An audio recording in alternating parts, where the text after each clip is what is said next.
నమస్తే. తిరుపతిలో ఘోర ప్రమాదం జరిగింది. 6 భక్తులు మరణించారు. సుమారుగా 50-60 మంది గాయపడ్డారు. చాలా పెద్ద సంఘటన ఇది చరిత్రలో. ఇది పెద్ద చర్చనీయాంశమైంది.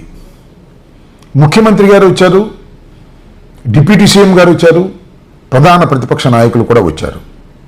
మృతుల కుటుంబాలను పరామర్శించారు, గాయాల పాలైన వారిని పరామర్శించారు, వారి స్టేట్మెంట్లు ఇచ్చి వెళ్ళారు. చంద్రబాబు నాయుడు గారు అయితే సింపుల్గా 2 అనామకుల్ని, పెద్దగా సంబంధం లేని వారిని సస్పెండ్ చేసి చాలా గట్టి యాక్షన్ తీసుకున్నాను అనేటువంటి సందేశాన్ని పంపేందుకు ప్రయత్నం చేశారు. దానితో పాటుగా 25 లక్షల రూపాయలు ఇవ్వాలని, గాయపడిన వారికి 5 లక్షలు 2 లక్షలు అలా ఇవ్వాలని ఆదేశించారు. ఆయన వెళ్ళిపోయారు. ఆ తర్వాత పవన్ కళ్యాణ్ గారు వచ్చారు, అందరినీ పరామర్శించారు. ఆయన ఘాటైన స్టేట్మెంట్ ఇచ్చారు. జరిగింది చాలా పెద్ద తప్పిదం. ఈ 6 ప్రాణాలు పోవడానికి కారణం టీటీడీ బోర్డు చైర్మన్, అలాగే ఈఓ, జేఈఓ వీళ్ళందరూ కూడా బహిరంగంగా కుటుంబాలకు క్షమాపణ చెప్పాలి జరిగిన తప్పిదాన్ని అని ఆయన ఒక స్టేట్మెంట్ ఇచ్చి ఆయన వెళ్ళిపోయాడు.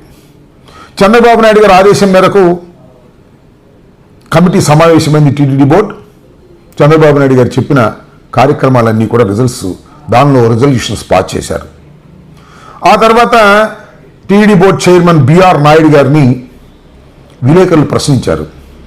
ఏమంటే డిప్యూటీ సీఎం గారు క్షమాపణ చెప్పమన్నారు కదా, చెప్తారా అని.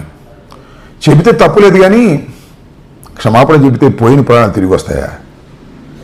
లేదు ఎవరో ఏదో అన్నారని మేము క్షమాపణ చెప్పాలా అనేటువంటి ఒక అహంకార ధోరణి ప్రదర్శించారు. తప్పు జరిగింది కానీ క్షమాపణ చెప్పాల్సిన అవసరం లేదు అనేటువంటి మాట ఆయన మాట్లాడారు. క్షమాపణ చెప్తే చెప్పడంలో తప్పు లేదు, చెప్పినంత మాత్రాన చనిపోయిన వాళ్ళు బతికి రారు కదా.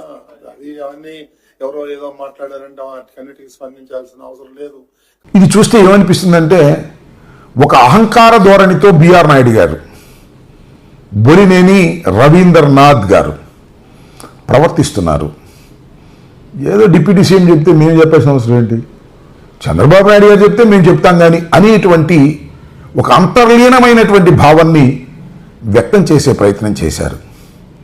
దీన్ని ఎందుకు నేను మీకు చెప్పదలుచుకున్నానంటే, పవన్ కళ్యాణ్ గారు ఏమంటున్నారంటే, సనాతన ధర్మాన్ని కాపాడడానికి నేను కొత్తగా అవతారం ఎత్తాను అంటున్నారు.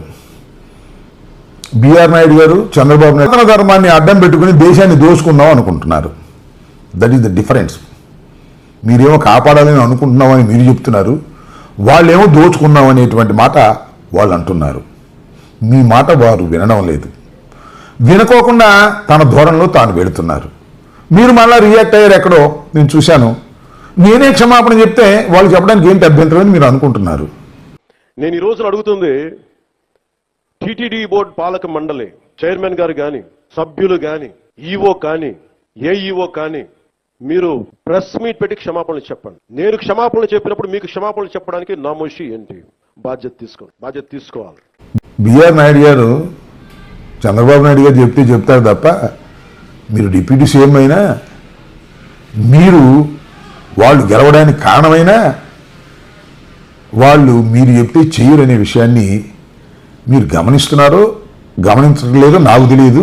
అయినా ఇది కూటమిలో అంతర్గతమైన వ్యవహారం అయినప్పటికీ కూడా ఉన్న వాస్తవాలను ప్రజల ముందుకు తీసుకురావాలనే ఉద్దేశంతోనే నేను ఈ విషయాలు మీ ముందుకు తీసుకొస్తున్నాను. దీన్ని ప్రజలు గమనించాలని మనవి చేస్తున్నాను.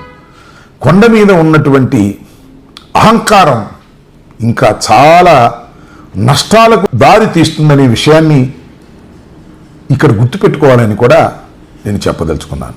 ధన్యవాదాలు. Stay aware, stay bold.